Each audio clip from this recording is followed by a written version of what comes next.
கர்த்தருடைய பரிசுத்தமான நாம மகிமைப்படுவதாக.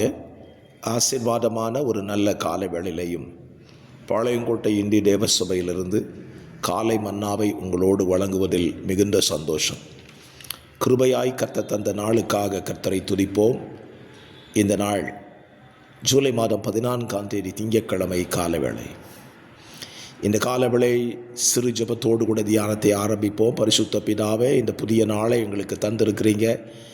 இந்த நாள் எங்களுக்கு நன்மையாய் ஆசீர்வாதமாய் பாதுகாப்பாய் இருக்க நாங்கள் ஜெபிக்கிறோம். இந்த நாளிலே எங்களுடைய வாழ்க்கை பயணங்கள் முழுவதையும் கர்த்தரே பொறுப்பேற்று நடத்துவீராக.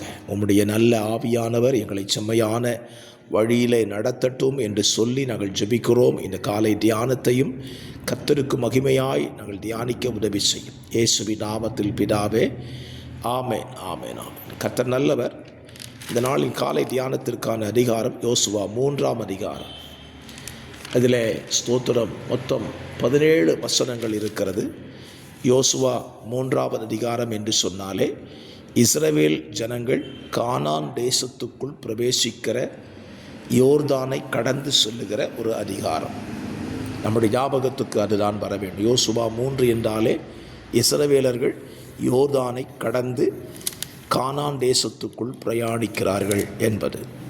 இந்த அதிகாரத்தில் தேவன் யோசுவாவோடு சில காரியங்களை சொல்லுகிறார். அதை செய்வதற்கு யோசுவா ஜனங்களை பயிற்றுவிக்கிறான். ஸ்தோத்திரம்.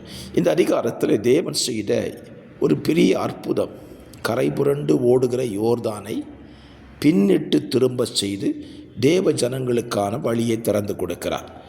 அந்த வழியை திறப்பதற்கு யோசுவா கையாண்ட ஒரு விதத்தை சொல்லுகிறேன் பாருங்கள்.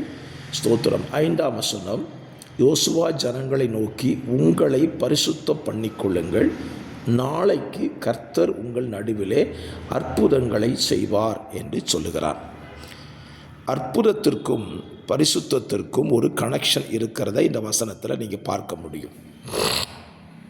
அற்புதம் செய்வதற்கு ஏன் பரிசுத்தம் தேவை என்று ஒரு கேள்வி எழும்பலாம். ஆனால் யோசுவா அந்த வார்த்தையை பயன்படுத்துகிறார். இன்றைக்கு உங்களை அல்லது உங்களை பரிசுத்தம் பண்ணிக்கொள்ளுங்கள். அவன் இன்றைக்கு என்று சொல்லப்படவிட்டாலும் நாளைக்கு என்கிற வார்த்தையை படுத்துகிறதுனால, அப்படியானால் இன்றைக்கு நம்மை பரிசுத்தம் பண்ணிக்கொண்டால் நாளைக்கு தேவன் அற்புதங்களை செய்வார் என்று சொல்லுகிறார். எந்த ஒரு விஷயத்திற்கும் தேவன் நமக்கு அற்புதம் செய்வதற்கு நாம் நம்மை தயார்படுத்தி கொள்ள வேண்டும். வேதத்தில் ஒரு உதாரணம் சொல்லுகிறேன். பிறவி குருடனாயிருந்த எரிகோவின் குருடன் இயேசு தன்னை அழைக்கிறார் என்று சொல்லி கேள்விப்பட்ட உடனே அவன் தன் மேல் வஸ்திரத்தை தூக்கி எறிந்துவிட்டு இயேசுவினிடத்திற்கு போகிறான். அவன் இயேசுவினிடத்திற்கு போவதற்கான ஒரு சரியான வழியை கண்டுபிடித்திருக்கிறான் பாருங்கள்.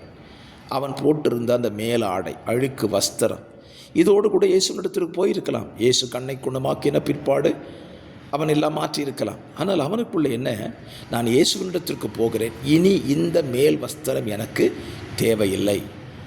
தன்னை அவன் சுத்தப்படுத்தி கொள்வதிலே அர்ப்பணித்திருந்தான். ஆகவே என்னை கேட்கிற அருமையான கர்த்தருடைய பிள்ளைகளை, தேவன் நமக்கு அற்புதம் செய்வதற்கு, அதிசயங்களை செய்வதற்கு நாம் நம்மை தகுதிப்படுத்தி கொள்வோம், சுத்தப்படுத்தி கொள்வோம். இங்கே இஸ்ரவேல் ஜனங்கள் தங்களை பரிசுத்தம் பண்ணி கொண்டார்கள். அடுத்த நாள் அவர்களுக்கு ஒரு பெரிய அற்புதம் காத்திருந்தது. யோர்தான் பின்னிட்டு திரும்பி இருந்தது. ஆகவே இந்த காலவேளையிலே இந்த நல்ல தியானத்தோடு இந்த நாளை துவங்குங்கள். உங்கள் வாழ்க்கையில் இன்றைக்கு நீங்கள் அற்புதங்களை பார்க்க வேண்டுமானால் உங்கள் வாழ்க்கையில் பரிசுத்தத்தை கடைபிடியுங்கள். தேவனுக்கு பிரியமில்லாததை விட்டு விலகி பரிசுத்த பாதையில் நடப்பதற்கு உங்களை அர்ப்பணித்து முன்னேறி சென்று பாருங்கள். உங்கள் வாழ்க்கையில் அற்புதங்களை நீங்கள் பார்க்க முடியும். ஜெபிக்கலாம். இரக்கத்தில் ஐஸ்வர்யமுள்ள நல்ல பிதாவே, இந்த நல்ல காலவேளையிலும் இந்த தியானத்தின்படி எங்களை பரிசுத்தம் பண்ணிக்கொள்வதில் கவனமாக இருக்க எங்களுக்கு உதவி செய்யுங்க. ஆண்டவரே, நீர் எங்கள் வாழ்க்கையில் அற்புதம் செய்யக்கூடாதபடி தடையாய் எதுவுமே நாங்கள் வைத்துக்கொள்ளாதபடி காத்துக்கொள்ள உதவி செய்யும். வார்த்தையை கேட்கிற நம்முடைய பிள்ளைகளை கர்த்தர் ஆசீர்வதியும். இது அவர்களுக்கு வாழ்க்கைக்கு பிரயோஜனமாக இருக்க உதவி செய்யும். இரட்சகரும் மீட்பருமான இயேசு கிறிஸ்துவின் நாமத்தில் தாழ்மையோடு ஜெபிக்கிறேன். ஜெபம் கேளும் நல்ல பிதாவே. ஆமென், ஆமென்.